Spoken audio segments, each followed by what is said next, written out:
Some of the most beloved faces that ever graced a television screen now rest in places you'd never expect. Today, we're visiting the final resting places of icons who made us, light us, cry, and became part of our families. Lucille Ball, the undisputed queen of television comedy, laid to rest at Forest Lawn Memorial in Hollywood Hills in April 1989. Just 13 years later, her children moved her remains to Lakeview Cemetery in Jamestown, New York, her true home, buried beneath a black granite stone engraved with the heart from her famous show.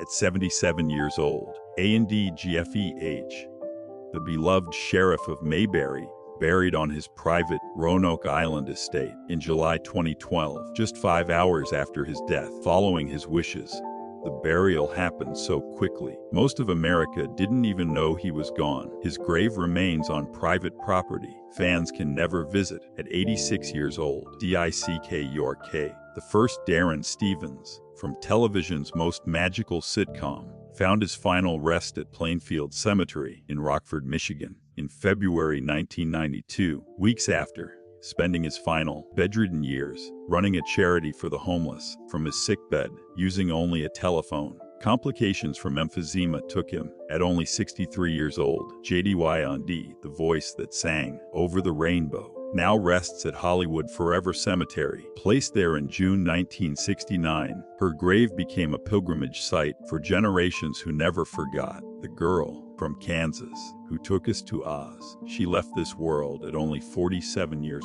old. Mel Blanc, the man of 1,000 voices, lies beneath a headstone at Hollywood Forever that reads his most famous line, "That's all, folks." Placed there in July 1989, shortly after voicing his final character, an orange cat named Heathcliff. Emphysema and heart failure claimed him at 81 years old. Bette Davis, the legendary Hollywood actress, known for her razor-sharp wit, rests at Forest Lawn Memorial Park near the Hollywood Hills. Her epitaph reads, "She did it the hard way." Placed there in October 1989, months after her final public appearance, breast cancer took her at 81 years old. Rudolph Valentino, the silent film heartthrob who became television's Latin lover icon, entombed at Hollywood Forever Cemetery in August 1926. Shortly after, over 100,000 mourners lined the streets of New York to watch his funeral procession. Peritonitis claimed him suddenly at only 31 years old. Tyrone Power, the matinee idol of Hollywood's golden age, who served as a Marine pilot in World War II, laid to rest at Hollywood Forever Cemetery in November 1958, just days after filming a dueling scene in Spain. A massive heart attack struck at only 44 years old. DeMille, RBS, the swashbuckling star, rests beneath an impressive monument at Hollywood Forever Cemetery, placed there in December 1939. Weeks later, the world learned he died in his sleep from a heart attack at 56 years old. Mickey Rooney, one of Hollywood's most enduring stars, who appeared in over 300 films, buried at Hollywood Forever Cemetery not long after, performing well into his 80s. Natural causes took him at 93 years old. Natalie, the singing movie star whose voice enchanted millions, laid to rest at Hollywood Forever in March 1967, just hours after suffering a stroke on stage during a nightclub performance at 65 years old. Cecil B. DeMille, the legendary director of The Ten Commandments, built himself an impressive marble tomb at Hollywood Forever Cemetery, placed there in January 1959. Shortly after completing his final epic, heart failure claimed the chiton at 77 years old. The Cantis, the nervous Deputy Barney Fife, whose grave marker sits near the entrance of Westwood Village Memorial Park in Los Angeles, placed there in February 2006, days after pneumonia took him, a result of lung cancer. His headstone features engravings of all his famous characters, with the inscription, "He saw the poignancy in people's pride and pain." At 81 years old, Carroll O'Connor, the unforgettable Archie Bunker, rests at Westwood Village Memorial Park beside his wife and son, laid to rest in June 2001. Shortly after His final episode of In the Heat of the Night, a heart attack claimed him at 76 years old. Bob Denver. Television's beloved Gilligan, the little buddy America couldn't forget, laid to rest at Forest Lawn, Hollywood Hills in September 2005, just months after undergoing quadruple bypass surgery. Complications from cancer treatment took him at 70 years old. D.A.M. Marin, the smooth crooner and Rat Pack legend, buried at Westwood Village Memorial Park in December 1995. Weeks after his last public appearance, acute respiratory failure claimed him at 78 years old. Jack Lemmon. The versatile comedy genius rests at Westwood Memorial Park. His simple marker reads only Jack Lemmon Inn, placed there in June 2001, shortly after bladder cancer took him at 76 years old. Natalie Wood.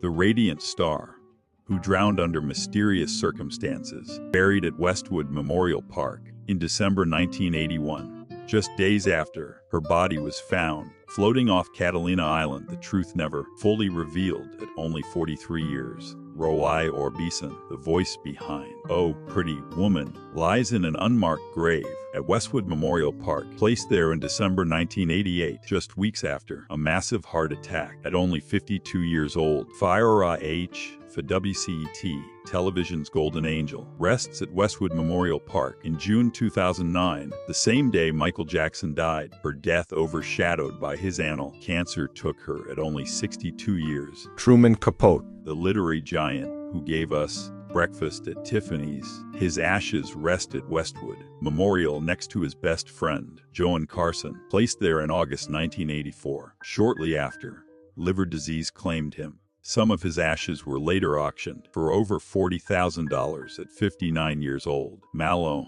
Monroe, the ultimate sex symbol, entombed in Crypt 24 at Westwood Memorial Park, placed there in August 1962, just days after her mysterious death. Her nameplate replaced repeatedly, oxidized by thousands of lipstick kisses left by adoring fans. At only 36 years old, Donna Reed, television's perfect mother, who graced screens for decades, buried at Westwood Memorial Park in January 1986, weeks after pancreatic cancer took her at 64 years old. Florence Henderson. America's beloved Carol Brady rests at Westwood Memorial Park, her marker reading "Beloved Mother of Four," placed there in November 2016, the day after heart failure claimed her suddenly at 82 years old. Minnie Riperton, the 5-octave voice, who sang "Lovin' You," buried at Westwood Memorial Park in July 1979, months after breast cancer took her at only 31 years old. Rodney Dangerfield, the comedian who got no respect, rests at Westwood Memorial Park. His headstone reads, "There goes the neighborhood," placed there in October 2004, weeks after complications from heart surgery. At 82 years old, P.R. Falk, television's rumpled Detective Columbo, buried at Westwood Memorial Park in June 2011, shortly after dementia had stolen his brilliant mind at 83 years old. Elizabeth Montgomery. The bewitching Samantha Stevens, whose ashes were scattered at sea by her family in May 1995. Just 8 weeks after being diagnosed with colon cancer, she chose to die at home rather than in a hospital, refusing to let anyone see her suffer at 62 years old. Gene Autry. America's favorite singing cowboy, buried at Forest Lawn, Hollywood Hills. His widow designed the grave marker to reflect his entire life, placed there in October 1998. Shortly after, lymphoma claimed him at his Studio City home at 91 years old. Ray T.R., the lovable Jack Tripper from Three's Company, buried at Forest Lawn, Hollywood Hills in September 2003. The same day, he collapsed on set.